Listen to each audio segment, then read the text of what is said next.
এই সরকারের সময়ে জঙ্গিবাদ সন্ত্রাসবাদ দমনে একটি সাফল্যজনক ভূমিকা পালন করেছে। জঙ্গিবাদ সন্ত্রাসবাদ সম্পূর্ণরূপে নিয়ন্ত্রণে রয়েছে এবং আইনশৃঙ্খলা পরিস্থিতি আমরা নিয়ন্ত্রণে রাখতে প্রয়াস চালাচ্ছি। এজন্য মাননীয় প্রধানমন্ত্রী আপনারা জানেন যে সময়ে সময়ে বাংলাদেশ পুলিশের জনবল বৃদ্ধি করেছেন, লজিস্টিক ইকুইপমেন্ট আমাদেরকে দিয়েছেন, আমাদেরকে দেশে বিদেশে ট্রেনিং করে আমাদের বাংলাদেশ পুলিশ বাহিনীকে একটি বর্তমান যে ডিজিটাল বাংলাদেশের উপযোগী যে সকল উপযোগী করে বাংলাদেশ পুলিশ বাহিনীর সদস্যদেরকে গড়ে তুলেছেন। আধুনিক যে প্রযুক্তি আছে, প্রযুক্তির জ্ঞান সম্পর্কে আমাদেরকে যে দেশে বিদেশে ট্রেনিংয়ের মাধ্যমে আমাদেরকে প্রশিক্ষিত করা হয়েছে। এর জন্য আপনি দেখবেন যখনই কোনো ঘটনা ঘটে অলমোস্ট প্রায় ম্যাক্সিমাম কেসে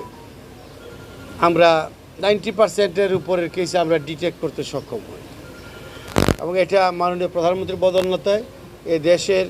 আইনশৃঙ্খলা পরিস্থিতির নিয়ন্ত্রণে জঙ্গিবাদ সন্ত্রাসবাদ দমনে জিরো টলারেন্সের নীতির কারণে আজকে মাননীয় প্রধানমন্ত্রীর জিরো টলারেন্সের নীতির কারণে আজকে এই জঙ্গিবাদ সন্ত্রাসবাদ দমনে আমরা এই সাফল্য অর্জন করেছি। মাননীয় স্বরাষ্ট্রমন্ত্রী সার্বক্ষণিকভাবে আমাদের সাথে থেকে আমাদের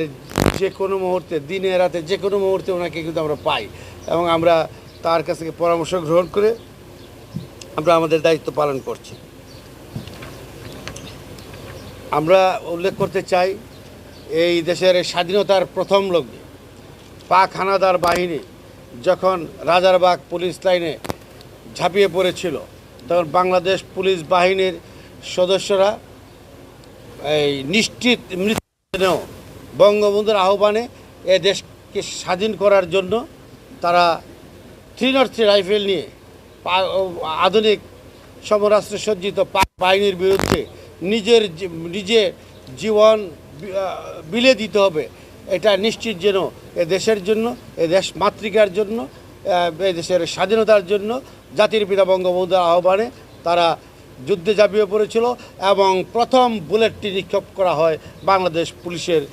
303 রাইফেল।